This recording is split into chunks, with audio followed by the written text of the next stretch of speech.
السلام علیکم student intermediate part 2 student آج ہم مطالعہ پاکستان کا چیپٹر نمبر 3 باب نمبر 3 شروع کریں گے جس کا نام ہے اسلامی جمہوریہ پاکستان کا جغرافیہ. یعنی چیپٹر نمبر 3 میں ہم پاکستان جو لاسٹ چیپٹر میں ہم نے چیپٹر نمبر 2 میں پڑھا کہ پاکستان قائم کرنے کے بعد پاکستان کو کتنی مشکلات کا سامنا کرنا پڑا. ان تمام مشکلات کو قائد اعظم محمد علی جناح نے اپنی دور اندیشیوں سے اور اپنی ذہنی صلاحیتوں سے کس طرح پاکستان کو ان مشکلات سے نکالا. چیپٹر نمبر 3 میں ہم دیکھیں گے کہ پاکستان کا جغرافیہ یعنی پاکستان کی فزیکلی لوکیشن اور اس کی حدود کے بارے میں، اور اس میں کتنی قسم کی آب و ہوا ہے، کتنی قسم کی زمین ہے، پانی کتنی اقسام کا ہے اور زمین کی کیا اقسام ہے، اس کے بارے میں ہم ڈیٹیل سے چیپٹر نمبر 3 میں ڈسکس کریں گے. پاکستان کا پورا نام اسلامی جمہوریہ پاکستان ہے جو 14 اگست 1947 کو آزاد ہوا. اس کا کل رقبہ 7,96,096 مربع کلومیٹر ہے. پاکستان کی 97% آبادی مسلمان ہے، باقی 3% عیسائی، ہندو، پارسی، قادیانی وغیرہ بھی رہتے ہیں. اس ملک میں بہت سی زبانیں بولی جاتی ہیں جن میں اردو، پنجابی، سندھی، پشتو، بلوچی، سرائیکی، کشمیری اور فارسی وغیرہ شامل ہیں. پاکستان براعظم ایشیا کے جنوب میں واقع ہے جو زرخیز زمین، بلند پہاڑوں، دریاؤں اور خوبصورت وادیوں کا ملک ہے. درجہ حرارت کی بنیاد پر یہاں ایسے بھی علاقے ہیں جہاں سارا سال گرمی رہتی ہے اور ایسے بھی علاقے ہیں جہاں سارا سال سردی رہتی ہے. یہاں کے میدان زرخیز اور بھرپور پیداوار کے لحاظ سے دنیا میں مشہور ہیں. یہاں تقریباً ہر قسم کے پھل پیدا ہوتے ہیں جو ذائقے کے لحاظ سے دنیا کے بہترین پھلوں میں شمار کیے جاتے ہیں. پاکستان کی آبادی قریباً 19,51,00,000 ہے، جو کہ اب اگر آپ کی مردم شماری دیکھی رہے تو یہ پاکستان کی آبادی تقریباً 22 کروڑ ہے. پاکستان کا محل وقوع دیکھتے ہیں. پاکستان 23.5 درجے شمال سے 37 درجے ارد شمالی اور 61 درجے مشرق سے 77 درجے طول برد مشرق کے درمیان پھیلا ہوا ہے. اس کی مشرقی سرحد بھارت، شمالی سرحد چین اور مغربی سرحد افغانستان اور ایران سے ملتی ہے. پاکستان کے جنوب میں بحیرہ عرب واقع ہے.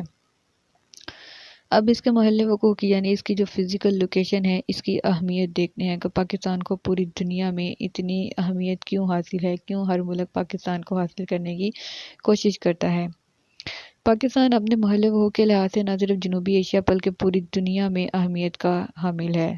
اس کے نتائج درج ذیل ہیں. نمبر 1، خلیج فارس سے ملحقہ مسلم ممالک. پاکستان کے جنوب مغرب میں خلیج فارس واقع ہے جس کے ساتھ ایران، کویت، عراق، سعودی عرب، قطر، بحرین، عمان اور عرب امارات کی حدود ملتی ہیں. یعنی بیشتر اسلامی ممالک کی حدود پاکستان کے ساتھ جو ہیں وہ خلیج فارس کے ساتھ ملحقہ جنوب مغرب میں ملتی ہیں.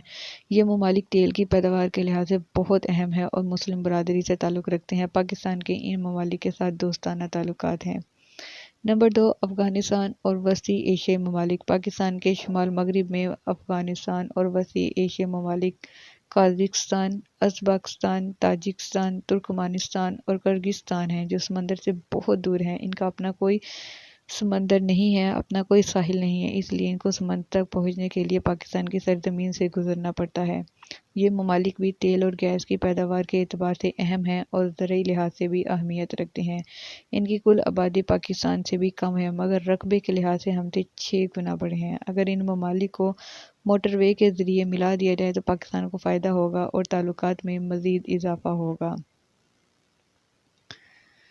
نمبر 3، چین. شمالی پہاڑوں کے شمال میں چین واقع ہے. شاہراہ ریشم پاکستان اور چین کو ملاتی ہے. یہ پاکستان اور چین نے مل کر بنائی ہے اور ان کے آپس میں بہت اچھے تعلقات ہیں. چین نے ہر مشکل وقت میں پاکستان کا ساتھ دیا اور پاکستان بھی چین کی دوستی پر فخر کرتا ہے.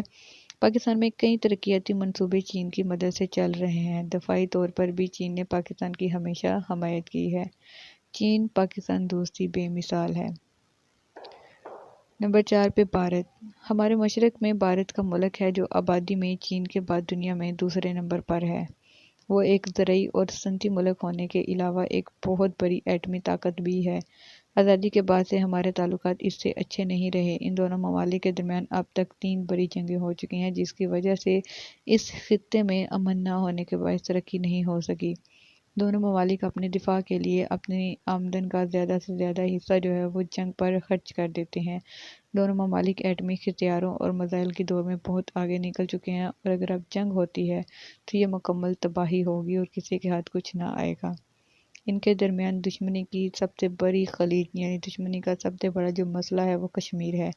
اگر دونوں ممالک کشمیر کا مسئلہ باہمی گفت و شنید سے خاص حل کر لیں تو پورے جنوبی ایشیا کے خطے کے لیے امن اور خوشحالی کا باعث ہوگا۔ یہ تھی پاکستان کے جو جیوگرافی ہے، پاکستان کی جغرافیائی حدود کی اہمیت کا پاکستان کو پوری دنیا میں اتنی زیادہ اہمیت جو ہے وہ کیوں حاصل ہے۔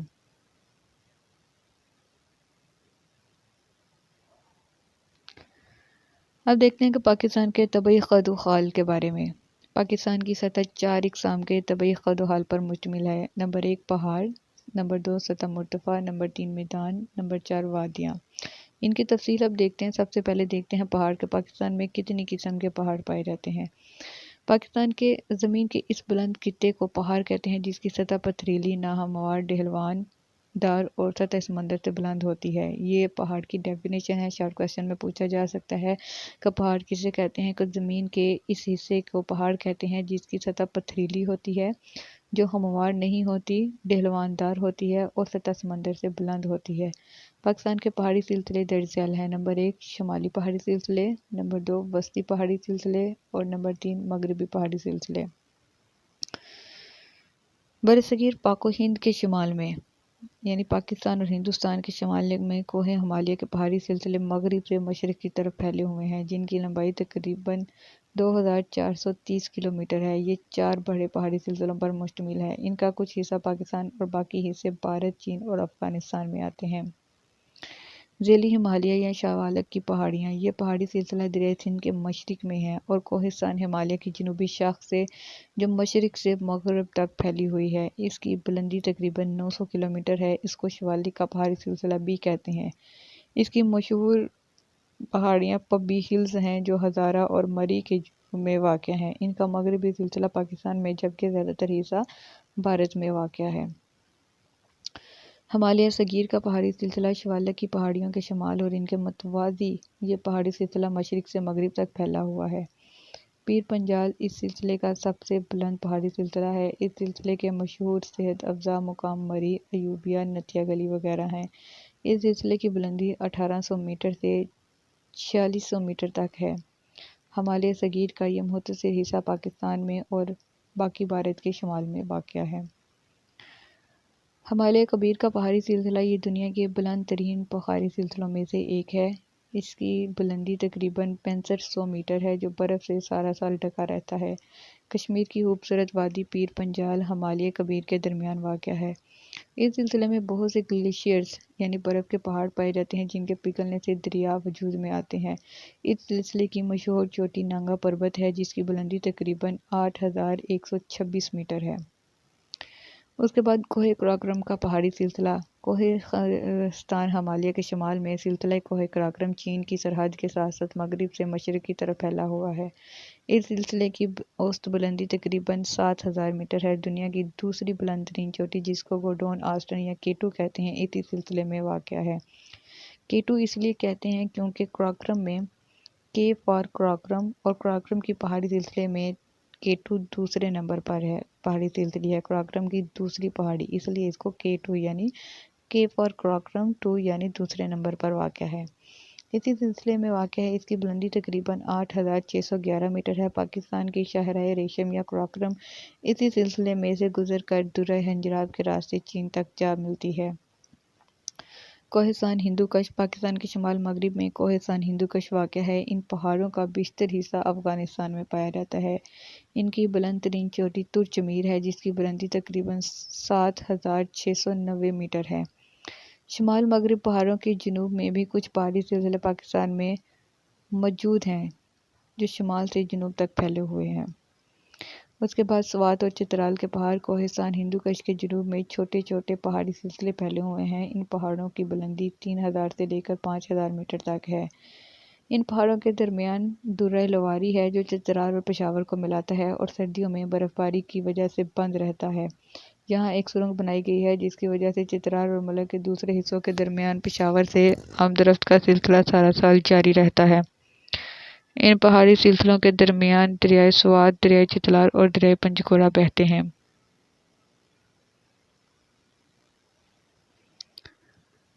ان پہاڑوں کے درمیان درہ لواری جو چترال اور پشاور کو ملاتا ہے اور سردیوں میں برف باری کے باعث بند رہتا ہے۔ یہاں ایک سرنگ بنائی گئی ہے جس کی وجہ سے چترال اور ملک کے دوسرے حصوں کے درمیان پشاور سے آمد و رفت کا سلسلہ سارا سال جاری رہتا ہے۔ ان پہاڑی سلسلوں کے درمیان دریائے سوات، دریائے چترال اور دریائے پنجگورہ بہتے ہیں۔ اب دیکھتے ہیں کہ ان شمالی پہاڑوں کی اہمیت کیا ہے۔ یہ پہاڑ پاکستان کے شمال میں واقع ہیں جن کے وجود سے پاکستان کی شمالی سرحد محفوظ ہے۔ یہ پہاڑ بحیرہ عرب، بحیرہ بنگال سے آنے والی ہواؤں کو روکتے ہیں، برف باری اور بارش کی وجہ بنتے ہیں۔ ان کی چوٹیاں سارا سال برف سے ڈھکی رہتی ہیں جن کی وجہ سے ہمارے دریاؤں کو سارا سال پانی ملتا ہے۔ ان پہاڑوں سے قیمتی لکڑی حاصل کی جاتی ہے۔ ان پہاڑوں میں بہت سے صحت افزا مقام ہیں جہاں لوگ سیر و سیاحت کے لیے جاتے ہیں، جن میں مری، ایوبیہ، نتھیا گلی، کوغان، وادی لیپیا، سکردو، وادی سوات، کلام، وادی نیلم، باغ، حمزہ، چترال، چالاس اور گلگت وغیرہ شامل ہیں۔ اسی کے ساتھ ہمارا چیپٹر نمبر 3 کا فرسٹ لیکچر جو ہے وہ کمپلیٹ ہوتا ہے۔ نیکسٹ ہم انشاءاللہ نیکسٹ لیکچر میں شروع کریں گے۔ خدا حافظ۔